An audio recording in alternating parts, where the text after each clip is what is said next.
오순절 후 20번째 주일에 예배의 자리에 나오셔서 우리 주 하나님께 함께 예배하고 계시는 우리 사랑하는 로고스 교회 교인분들 한 분 한 분을 우리 주 예수 그리스도의 이름으로 환영하고 축복합니다. 네, 특별히 오늘은 제시카 집사님께서 나와주셔서 제 마음이 얼마나 기쁘고 감사한지 모릅니다. 네, 오늘은 오늘의 성서일과 본문 중에서요, 구약 성서 본문인 아모스 5장을 본문으로 제가 말씀을 전하고 함께 은혜를 나누고자 합니다. 네, 이전에 제가 이미 설명을 드렸죠. 제가 부임하면서부터 사실 설명을 드렸던 게 있는데요. 이제 성서일과 본문으로 제가 매주일마다 설교한다고 말씀을 드렸어요. 네, 성서일과 본문은요, 이미 설명드린 대로 매주일마다 최소 4개가 주어집니다. 네, 구약 성서에서 2개, 그리고 신약 성서에서 2개가 주어지는데요. 좀 더 구체적으로 말씀드리면은 구약 성서 시편을 제외한 구약 성서 중에서 하나의 본문이 주어지고요. 그리고 시편 본문이 주어져요. 그리고 신약 성서에서는 서신서 본문, 그리고 복음서 본문, 이렇게 해서 4개의 본문이, 최소 4개의 본문이 매 주일마다 우리에게 주어지는 것이 바로 성서일과 본문입니다. 그래서 이번에도 당연히 이제 이 4 본문 중에 하나로 제가 이제 여러분께 말씀을 전해야 되니까 이제 하나씩 이제 주어진 본문을 이제 묵상을 했죠. 네, 평상시에도 그렇게 합니다. 제가 이제 주일날 설교를 위해서요, 매주마다 이제 한 주일 동안에 성서일과 주어진 4개의 본문들을 제가 묵상하고 기도하면서 어떤 말씀을 하나님께서 여러분에게 전하기를 원하시는지 이렇게 항상 헤아려 보면서 제가 설교를 준비하곤 하거든요. 그렇게 제가 이제 주어진 성서일과 본문 중에서 어떤 본문으로 설교할지 그걸 정하는 데는요, 시간이 사실 꽤나 걸립니다. 이제 기도하는 시간도 많이 필요하고, 그리고 제가 묵상하면서 또 성령님께서 제안해서 깊은 감동을 주시는 또 말씀을 이제 정하는 데 시간이 이제 필요하니까요. 네, 그런데요, 이번에는 오늘 본문을 정하는 데는요, 네, 시간이 거의 걸리지 않았습니다. 네, 왜 그랬을까요? 네, 성서일과 본문들을 들여다보기도 전에 사실 하나님께서 오늘은 구약성서 본문인, 이번 주일에는 구약성서 본문인 아모스 5장으로 말씀을 전하기를 원하시는 것 같다, 이런 생각을 했는데요. 왜냐하면은요, 우리가 지난주부터 읽고 있는 본문이 먼저 아모스였잖아요. 아모스서를 우리가 1장부터 해서 쭉 지금 이제 읽어나가고 있죠. 조금 헷갈리네요. 목요일부터 읽었던가요? 우리가 금요일부터 읽었던가요? 목요일부터죠. 목요일날 1장, 금요일날 2장, 토요일날 3장. 어제 제가 3장 아내하고 같이 읽었던 기억나고, 그 다음에 이제 주일이잖아요.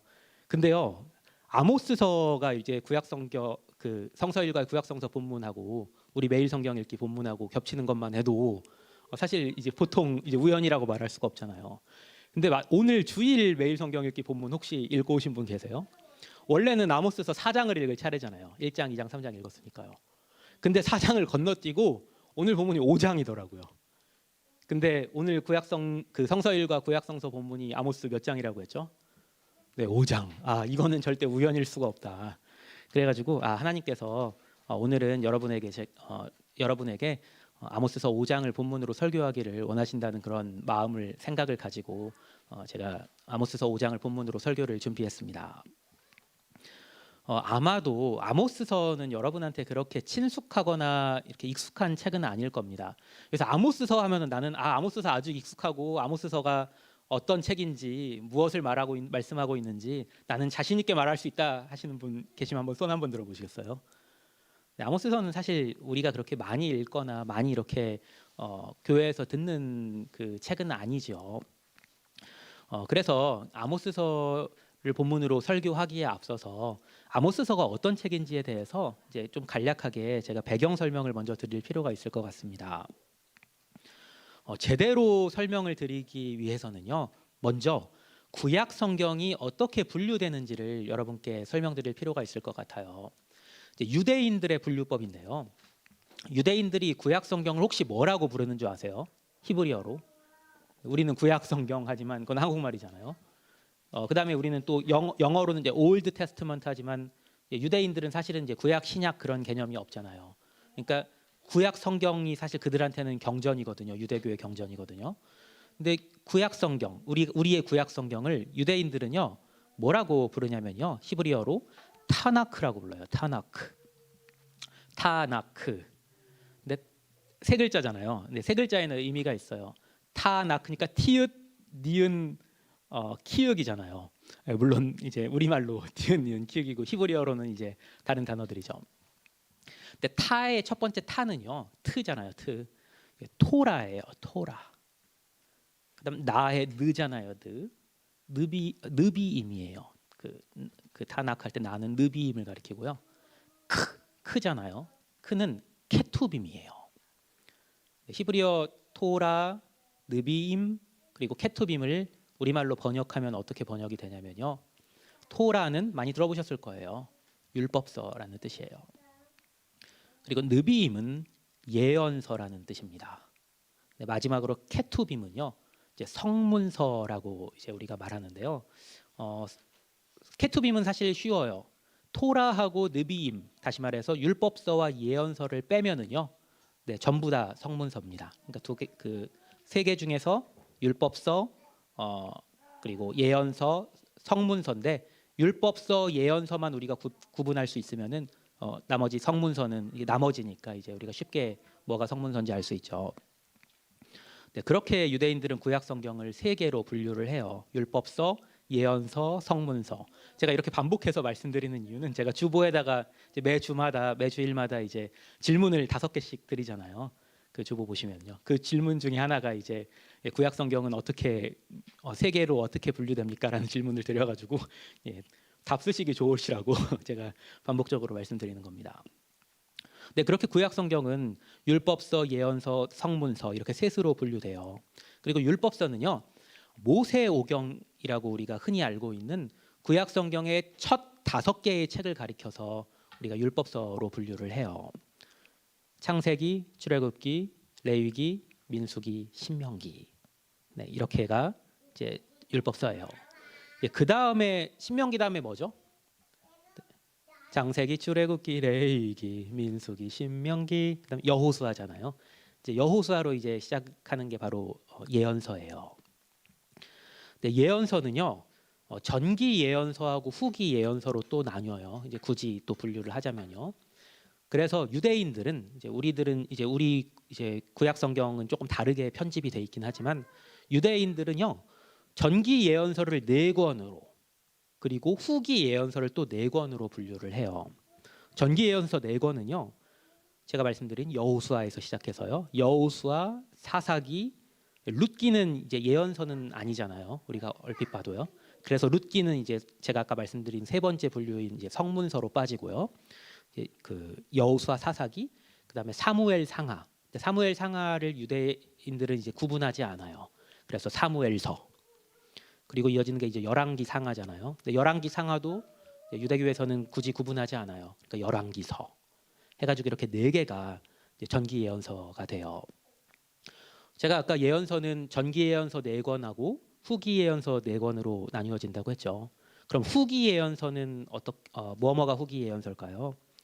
네, 이사야, 네, 예레미야, 에스겔, 그리고 소예언서 해가지고 이렇게 4권으로 분류가 돼요. 이게 바로 유대교에서 유대인들이 오늘날까지도 구약 성경을 분류하는 방식입니다. 그리고 우리 개신교에서는요, 우리 기독교에서는 예언서라고 하면은요, 보통 오늘날에는 후기 예언서를 가리키는 경우가 많아요. 그리고 이 후기 예언서가 이스라엘 왕조 시대 혹은 이스라엘 왕조가 멸망한 이후에 하나님께서 예언자를 보내셔서 이스라엘에게 경고하신 내용들을 담고 있는 책들입니다. 전기 예언서는 아직 이스라엘 왕조가 생기기 전이잖아요. 여호수아, 사사기, 사무엘 상하, 물론 열왕기 상하야 뭐 이제 왕조도 포함하지만요. 우리가 오늘 본문으로 나눌 아모스서는요, 후기 예언서에 속하고요. 그리고 후기 예언서 중에서도 4번째 맨 끝에 달려 있는 소예언서에 속해 있습니다. 참고로요, 소예언서는요, 다른 예언서들처럼 한 권의 책이 아니에요. 책 하나가 아니라요, 짧은 예언서 여러 개가 모아져 있는 하나의 묶음을 가리켜서 우리는 소예언서라고 말을 하는데요. 몇 개나 묶여 있냐면요, 우리가 구약 성경에서 그 짧은 예언서들 세 보면 개수 세 보면은 금방 나오겠죠. 네, 무려 12개나 되는 예언서들, 조그만 예언서들이 묶여 있는 예언서가요. 소예언서입니다. 아모스서는요. 후기 예언서 중에서도 소예언서, 그리고 소예언서의 12개의 예언서들 중에서, 작은 예언서들 중에서 몇 번째 책이냐면 세 번째 예언서예요. 하지만요, 책의 순서로는 세 번째에 속해 있지만요, 시기적으로는요, 모든 예언서들 중에서, 물론 후기 예언서입니다. 모든 후기 예언서들 중에서 가장 먼저 있었던 예언을 담고 있습니다. 그러니까 굉장히 의미가 크죠. 그러니까 아모스는 하나님께서 이스라엘 왕조 시대에 보내신 초창기 예언자라고 우리가 말할 수가 있습니다. 그러니까 아모스를 뒤이어서 이제 여러 예언자들이 이제 나와서 이스라엘에 하나님의 말씀을 예언하는 예언자들이 이제 나타나기 시작한 거죠. 근데 아모스가 예언한 이 독특한 시기가요, 아모스서를 우리가 보고 있는 다른 예언서들과 대조되는 특징을 가지도록 합니다. 다른 예언서들은요, 이스라엘 왕조가 멸망하기 직전, 혹은 심지어 이스라엘 왕조가 이미 멸망한 이후에 있었던 예언들을 담고 있지만, 아모스서는, 가장 먼저 쓰여진 아모스서는 그보다 훨씬 이전, 이스라엘이 멸망하기 훨씬 이전, 이스라엘이 아직 번영을 누리던 때를 배경으로 하고 있습니다. 이스라엘이 언제 가장 경제적으로, 정치적으로 번영을 누렸는지 아세요? 네, 북이스라엘을 기준으로 말씀드리면요, 여로보암 2세 때거든요. 근데 여로보암 2세 때 아모스가 예언을 합니다.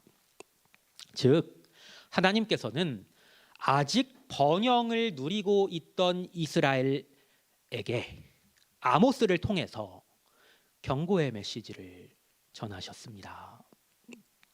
우리가 아모스서를 통해서 배워야 하는 중요한 교훈이 여기에 있는데요, 우리에게 지금 아무 문제가 없는 것처럼 보인다 할지라도, 심지어 우리가 지금 번영을 누리고 있다 할지라도, 그것이 우리가 반드시 하나님 뜻대로 잘 살고 있다는 것을 말하는 것이 아닐 수도 있다는 사실입니다. 네, 오늘 본문 5장 6절은요, 이 경고의 말씀으로 시작을 합니다. 네, 번영해서 아무것도 부족함이 없어 보이고 잘 살고 있는 것처럼 보였던 이스라엘을 향한 하나님의 경고의 말씀 한번 들어보시겠습니다. 아모스서 5장 6절입니다. 너희는 여호와를 찾으라. 그리하면 살리라. 그렇지 않으면 그가 불같이 요셉의 집에 임하여 멸하시리니 베델에서 그 불들을 끌 자가 없으리라. 질문을 던질 수밖에 없습니다. 왜 이스라엘 백성들에게 여호와를 찾으라고 선포하면서 갑자기 베델을 언급하는 걸까요? 바로 앞절 5절을 보시면 실마리를 발견할 수 있습니다. 오늘 본문이 이제 6절부터라서 앞서서 제가 읽어드리지는 않았지만요, 5절 제가 한번 읽어드릴게요. 이렇게 말씀합니다. 6절 바로 앞절이죠. 베델을 찾지 말며 길갈로 들어가지 말며 브엘세바로도 나아가지 말라. 길갈은 반드시 사로잡히겠고 베델은 비참하게 될 것임이라 하셨나니. 네, 지명이 3개 나오죠. 베델, 길갈, 브엘세바. 이 세 지명의, 이 세 지역의 공통점을 아시겠어요? 이 세 다요, 이 세 지역 다요, 하나님께 제사를 드리던, 하나님께 제사를 드리기 위한 제단이 있었던 곳들입니다. 제가 이미 말씀드렸죠. 아모스가 예언한 시대는 북이스라엘 여로보암 2세가 통치하던 이스라엘의 경제적 그리고 정치적 최전성기였습니다. 경제적 정치적으로 뿐만 아니라 겉보기에는요 종교적으로도 전성기였습니다. 하나님께 제사하기 위해서, 오늘날로 따지면요 하나님께 예배하기 위해서 수많은 사람들이 아주 자주 열심을 가지고 하나님께 예배하는 예배의 처소를 찾았습니다. 그런데 지금 아모스서는 그렇게 열심으로 예배의 자리에 나아가는 사람들을 향해서 예배의 자리를 찾지 말라고 말합니다. 예배의 자리가 아니면 무엇을 찾으라는 말입니까? 여호와를 찾으라고 합니다. 그래야 산다고 말씀합니다. 이거요 충격적인 말씀입니다. 아니, 여러분은 충격을 받으셔야 됩니다. 충격적으로 들으셔야 합니다. 예배의 자리를 찾는 것과 하나님을 찾는 것이 완전히 다른 것이라는 사실을 말씀하고 있기 때문입니다. 지금 저와 여러분은 분명히 지금 예배의 자리에 있습니다. 예배를 사모하는 마음으로 이 자리에 나왔습니다. 여러분 중에서 예배를 사모하는 마음으로 이 자리에 나오지 않으신 분 계십니까? 모두가 예배를 사모하는 마음으로 나왔습니다. 그런데 지금 이렇게 예배의 자리에 나온, 예배를 사모하는 마음으로 예배의 자리에 나온 우리에게 하나님께서는 너희가 예배의 자리를 찾은 것이 곧 나를 찾은 것은 아니라고 말씀하십니다. 도대체 하나님께서는 왜 이런 말씀을 하시는 걸까요? 7절입니다.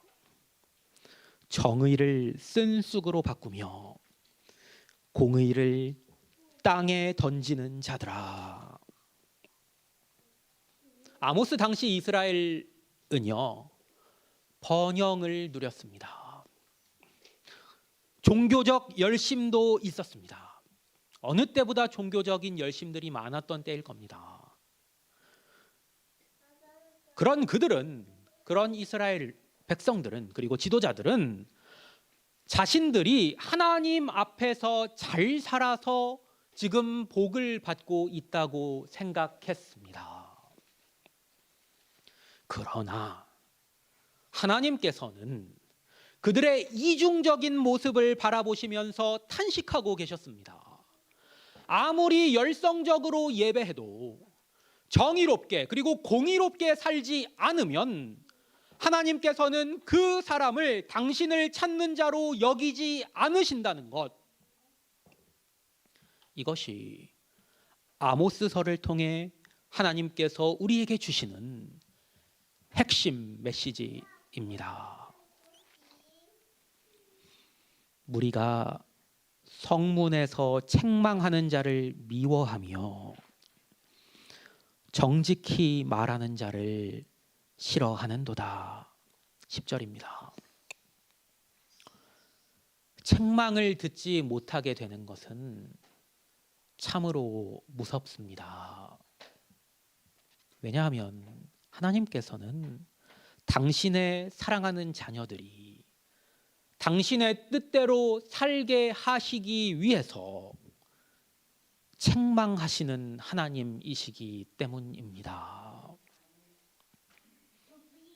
책망하는 자를 미워하는 사람은 그 하나님의 책망도 못 들은다는 사실 아세요?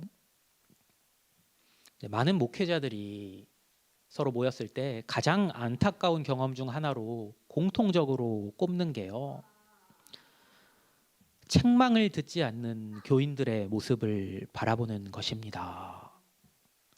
특별히 하나님의 말씀에서 오는 책망에 귀를 닫고 분을 내고 감히 내게 그런 소리를 하냐면서 큰 소리를 치는 교인을 마주할 때 너무 안타깝다고, 이구동성으로 말합니다.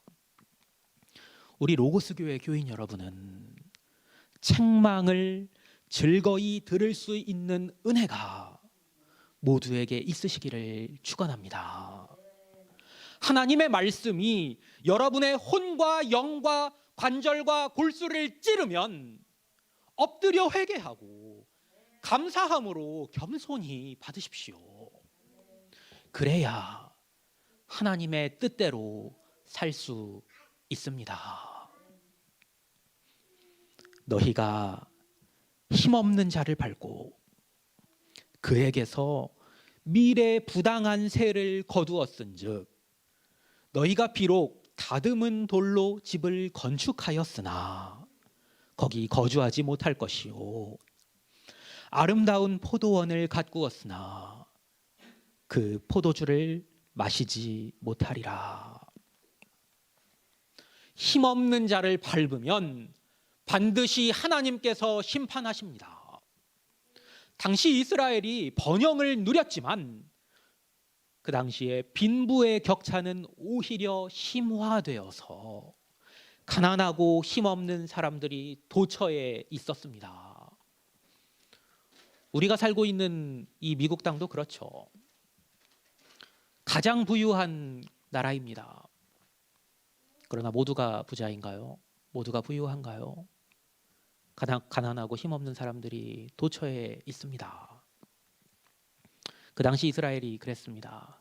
그리고 권력을 쥔 부유한 자들은 하나님께서 자신들을 부하게 하셨다고 말하면서 가난하고 힘없는 사람들을 멸시했습니다.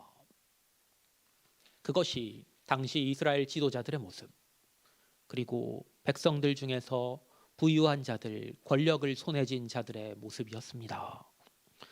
가난하고 힘없는 사람들에게 갈취해서 의리의리한 집을 건축하고, 그리고 또 뭐라고 말씀하고 있나요? 아름다운 포도원을 가꾸었습니다. 그런 그들을 향해서 하나님께서는 경고하시며 심판을 말씀하고 계십니다. 너희의 허물이 많고 죄악이 무거움을 내가 아노라. 너희는 의인을 학대하며 뇌물을 받고 성문에서 가난한 자를 억울하게 하는 자로다. 무슨 말씀입니까? 하나님께서 이렇게 말씀하시는 겁니다. 내가 다 안다. 하나님께서 다 아신다고 말씀하십니다. 하나님께서 다 보고 계시고 다 기억하십니다. 다른 사람들 안 보는 데서 우리가 은밀하게 행한 일도 하나님께서는 다 아십니다. 심지어 우리가 행하고 잊은 일도 하나님께서는 기억하십니다. 그것을 아는 우리는 어떻게 행해야 합니까? 그러므로 이런 때에 지혜자가 잠잠하나니 이는 악한 때임이니라. 모든 악은 입으로부터 나옵니다.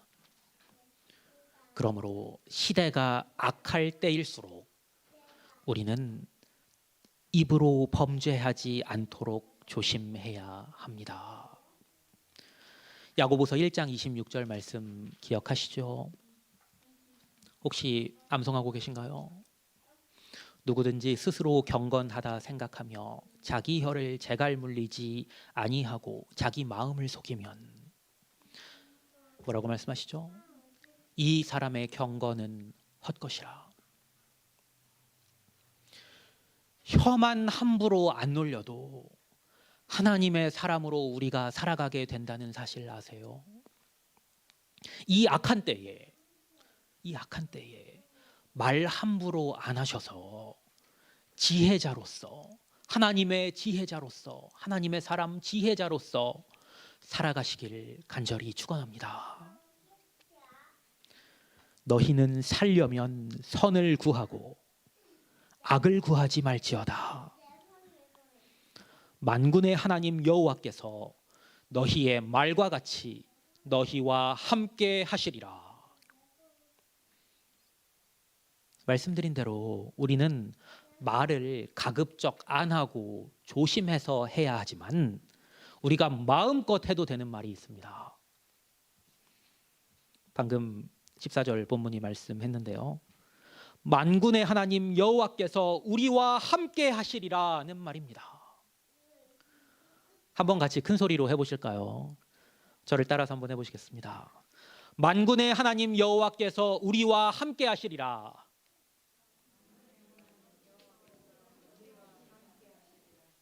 네. 만군의 하나님 여호와께서 우리와 함께 하실 것입니다. 그러나 하나님께서 우리와 함께 하시게 하기 위해서는 우리는 선을 구하고 악을 구하지 말아야 합니다. 너희는 악을 미워하고 선을 사랑하며 성문에서 정의를 세울지어다. 만군의 하나님 여호와께서 혹시 요셉의 남은 자를 불쌍히 여기시리라. 악을 미워하고 선을 사랑하는 것이 무엇입니까? 큰 소리를 내는 것이 아닙니다. 소리를 높여서 비판과 비난의 말을 쏟아내는 것이 하나님 뜻대로 사는 것이라고 생각하는 사람들이 종종 있습니다. 사회를 비판하고 교회를 비판합니다. 그리고 다른 사람들을 비판합니다. 그러나 아모스서는 우리에게 악을 미워하고 선을 사랑하라고 말씀하면서 성문에서 정의를 세우라고 말씀합니다. 다른 사람에 대해서 이러쿵저러쿵 말하지 말고 내가 잘하라는 겁니다. 내가 정의롭게, 내가 공의롭게 살라는 겁니다. 다른 사람에 대해서 이러쿵저러쿵 말고, 그리고 다른 사람 보지 말고 내가 지금 정의를 쓴 쑥으로 바꾸며 공의를 땅에 던지고 있지 않은지 너 스스로를 돌아보라는 겁니다. 책망하는 자를 미워하며 정직을 사랑하는 자, 정직하게 말하는 자를 싫어하는 너의 모습을, 힘없는 자를 밟고 있는 너의 모습을, 성문에서 가난한 자를, 힘없는 자를 억울하게 하는 내 모습을 발견하라고 우리 주님께서는 우리에게 말씀하십니다. 함부로 소리내지 말고 잠잠히 내 모습을 보고 돌이키라고 말씀합니다. 사랑하는 여러분, 우리가 섬기는 우리 주 하나님은요, 정의와 공의의 하나님이십니다. 그분께서 우리에게 악을 미워하고 선을 사랑하며 성문에서 정의를 세우라고 말씀하십니다. 우리가 잠잠히 그렇게 할 때 우리를 불쌍히 여기셔서 우리에게 은혜를 베푸시겠다고 말씀하십니다. 저와 여러분의 삶이 그렇게 하나님을 찾는 삶이 되었으면 좋겠습니다. 우리가 예배의 자리를 찾는 열심만큼이나 하나님을 찾는데 열심을 내어서 우리 주 하나님의 은혜를 받는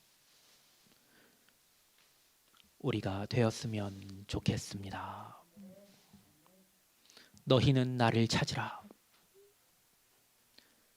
그리하면 살리라.